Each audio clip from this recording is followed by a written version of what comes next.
A mesocosm is a model of an ecosystem that can be monitored and regulated under laboratory control conditions.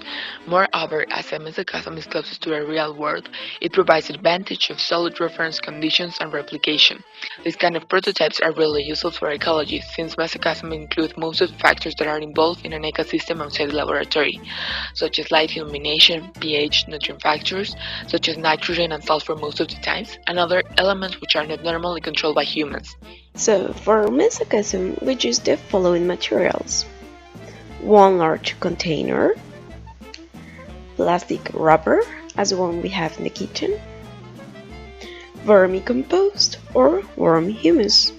Vermicompost, or also known as worm humus, is the product of composting using various worms, usually earthworms, to create a heterogeneous mixture of decomposed vegetables or food waste.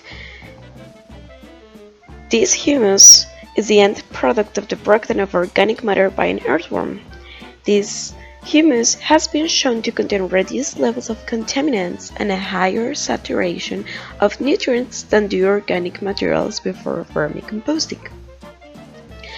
The flora in our mesocosm comprises small plants like tupenithots, or better known as moneyworts. They are the only ones, and we've put also the necessary amount of water so the humus is moist enough.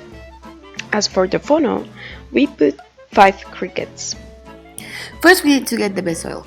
In this case in particular, we use the earthworm humus that is way much nutritious than any kind of soil. We then put the soil in an uneven way without it to be too compressed or too tight that won't allow a normal growth of the plant.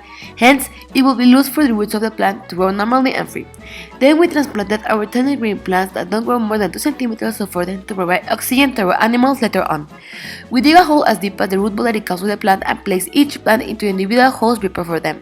We then fill the empty space around each plant and cover the top of the root ball. Once was all settled up, we added our crickets and covered the whole bowl with wrapped plastic. Then our mesocosm was ready. Our final results were that after a fail in the mesocosm, because of an overpopulation of worms, we reestablished the system, introducing a new species, the grasshoppers, in a less quantity as worms. This gave the mesocosm a balance between the factors involved, these being the living organisms, which were plants and animals, the non-living organisms, and the cycle between them. Therefore, researchers can apply mesocosm for both fresh, marine and terrestrial environments in order to observe and measure the impact of substances. A mesocosm provides advantages which restrained standard laboratory tests cannot do. For this, ecosystem models try to emulate natural conditions and natural community. Laboratories cannot reproduce these conditions, yet even model mesocosm have trouble doing so, since there are so many factors to take into account in order to make a perfect representation of the real world.